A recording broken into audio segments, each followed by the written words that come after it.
Hi, this is Con Browning with Volhard Dog Nutrition, and today we're talking about the U.S. Canine Biathlon, which takes place May 21st through 22nd in Anniston, Alabama.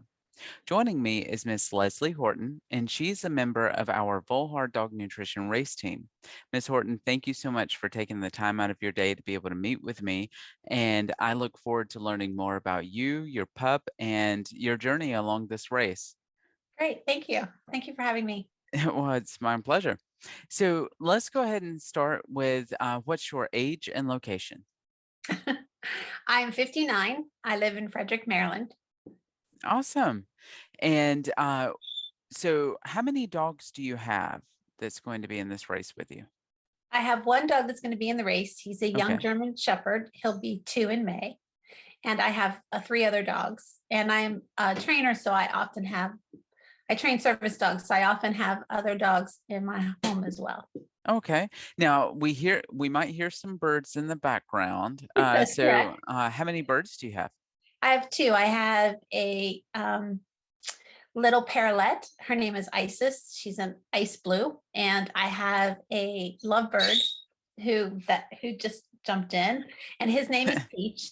And then I have a bunny right here whose name is Oh my Tinsel. goodness. Oh my goodness. Well, Peach knows his cue. So as soon as you went, I've got a lovebird, he's like, me. So that's great. Um, I do now, have to admit, I was doing one other interview and they came because I usually fly in my house. They came and one sat on my shoulder and one sat on my head. And I'm like, I don't know that this is a good look. that's awesome. So, have you ever participated in a biathlon before? No, basically, right now I've been doing 5Ks and I have done obstacle 5Ks and some Oh, mud wow. run. Okay. Oh, I bet you that was fun. I So, like the bouncing obstacle one better. They did an insane inflatable. That uh, way, when you fell, you didn't get hurt. You just oh, bounced. I think I would actually be very talented for that one because I'm really good at the falling. So, well, how have you been training leading up to this upcoming race? Well, I do 5Ks about every 2 weeks.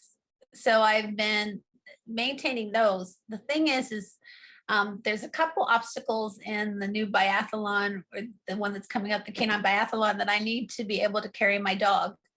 And he's 82 pounds. He's a black German Shepherd and he's young. So we've been working on, I had to teach him to get on my shoulders, and we're, he can now get on my shoulders and we can uh, go across the required distance and back. Now I've got to start working him on how to get to my shoulders from standing on the floor because I started him on a grooming table. Oh, okay. We've done And it in little steps. so, your German Shepherd that's going with you, what's his name? Razzle. Razzle. All right. That's a cute name too. Thank you. He's actually Um, named Raziel after the Raziel. archangel. Mhm. Oh, wow. That is a very deep meaning. So, how, what keeps you motivated along this journey? Well, not to get too personal here, but I have multiple sclerosis. And Oh, I always said that I would, um, and a few other illnesses, chronic illnesses. And I always said that I would want to be known as who I am and not as the disability. And absolutely. so part of it is maintaining your exercise and your health while you have fun. And for Hmm. me, the 5Ks are a lot of fun. I have a friend who runs them with me, and we dress in wacky costumes. And unfortunately, our dogs aren't safe either. And we just have a good time doing it, but we also keep our bodies in shape. That right there is motivating. Um, wow, that's very. I'm glad that you shared that. Thank you. So, with this race coming up, what are you looking forward to? Honestly, I'm looking forward to the camaraderie and the fun. I don't, um, I think people need to remember that sports, for foremost, yes, they're competitive and yes, we train, but they're also supposed to be fun. And sometimes we lose sight of the fun because we're trying to be so competitive. And for me, I don't want to let my team members down because I do believe in working as a team, but Hmm. I also want to enjoy the experience. And I mean, how many times do you do something like this? I So know, right? I think it's a great opportunity, and I want to enjoy it as I go along with it. Everyone has the same goal, is to actually have Awesome. fun. So I think you're in a great group. So that's fantastic. So now you said that Razzle is 2 years old. Could you give a little bit of backstory about him? He'll actually be 2 in May. Oh, two He's in not, May. yeah, he's young. He is my service dog in training. He can pick up credit cards, keys, and coins. He's learning to get Nice. the buttons when I can't get the doors. He's got a nice brace and a really nice catch now. I couldn't start training that until his growth plates were closed. Um, he's been slow to develop.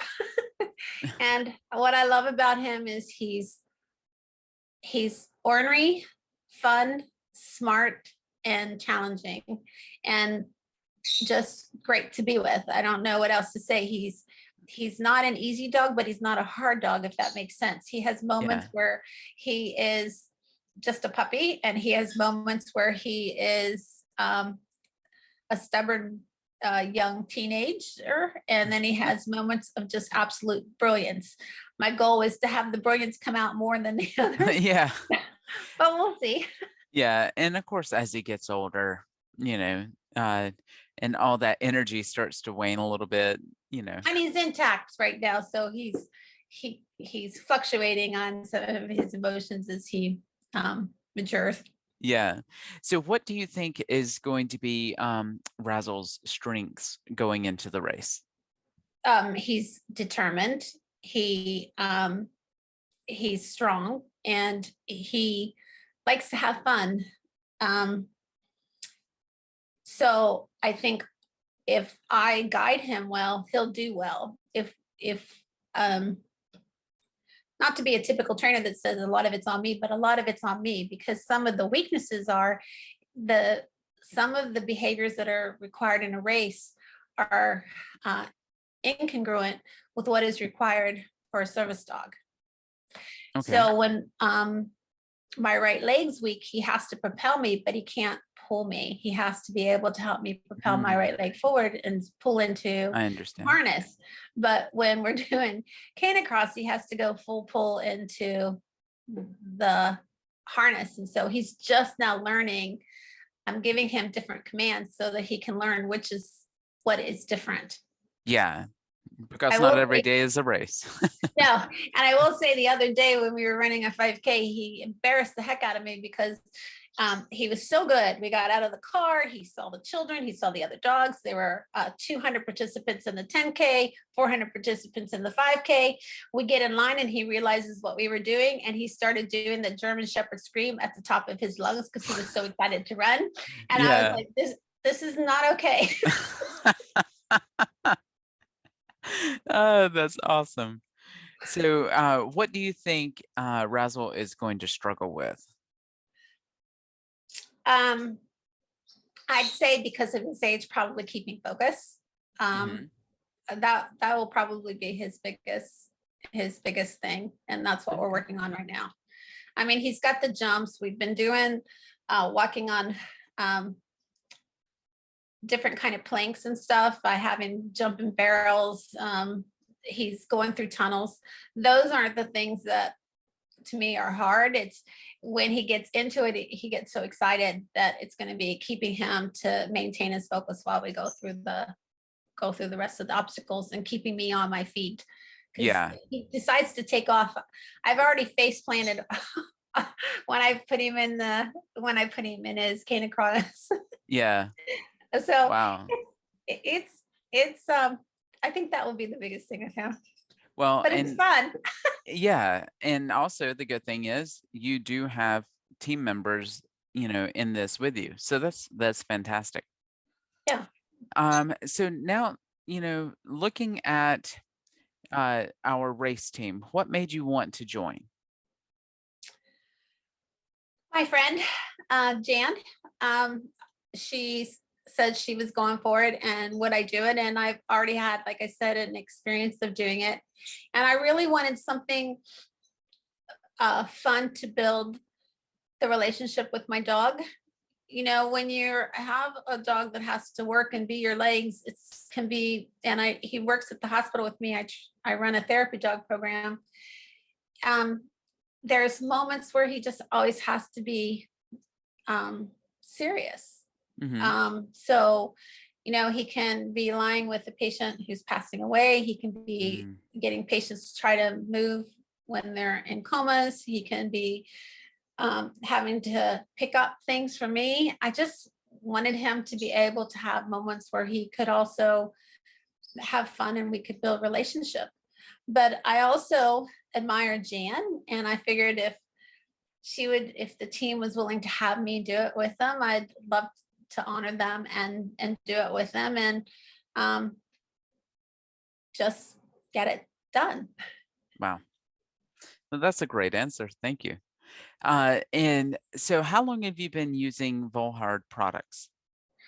I actually have to admit that I am a therapy dog program. So we see Hmm. heart transplant patients and organ transplant patients and bone marrow transplants. So we can't do the raw.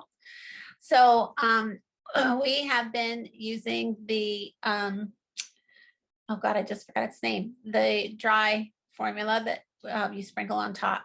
And so Okay. that's what we use. And we've been pretty good with it. We did I find that what I really want the most from my dogs is to have a balance. Hmm. And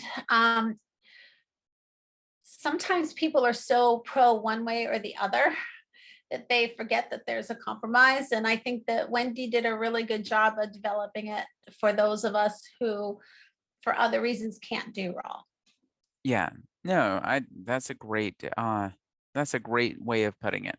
What differences have you noticed in your dogs since in Razzle or in your other dogs since implementing the Volhard dog nutrition elements? I think the biggest thing that you see is the total balance. They have a nice coat. They have even energy. Their temperaments are even. Um, I have my 15-year-old dachshund is in renal failure, and so she's on a renal diet, but I can still put a little bit of the additive on her food, and um, she likes it. So to Mhm. me, that's what's most important, is keeping her healthy and keeping them, again, for lack of a better word, balanced. Exactly. And I mean, that's a great word too. I mean, people forget that the body as a whole, this is even true for humans, Hmm. we can see differences in health based on the outside of the body as well. But the outside of the body can tend to be late in showing things, including for dogs. So if you do have a dog that has a dry coat or has allergies, or there's usually something going on inside as well. So do you have any advice for someone that might be on the fence or that might be considering Volhard dog nutrition?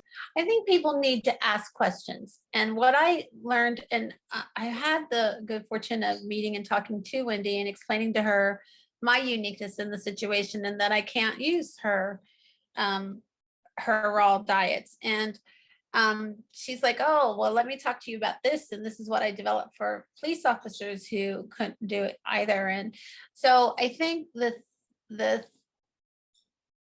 there's a lot of information out there. And I think there's information on both sides, which can be very misleading. And I think that you need to ask questions. And I think this is true for anything. We make our best decisions when we have the information. It's just very hard to gather all the information. So we Mm. need to be patient and we need to ask questions. And I have never found anyone in the Volhard team not to be willing to answer questions, to talk to you about issues.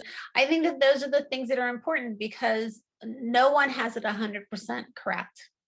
Yeah, And I think if you ask questions and people are open and they're honest with you, then that's key. fantastic.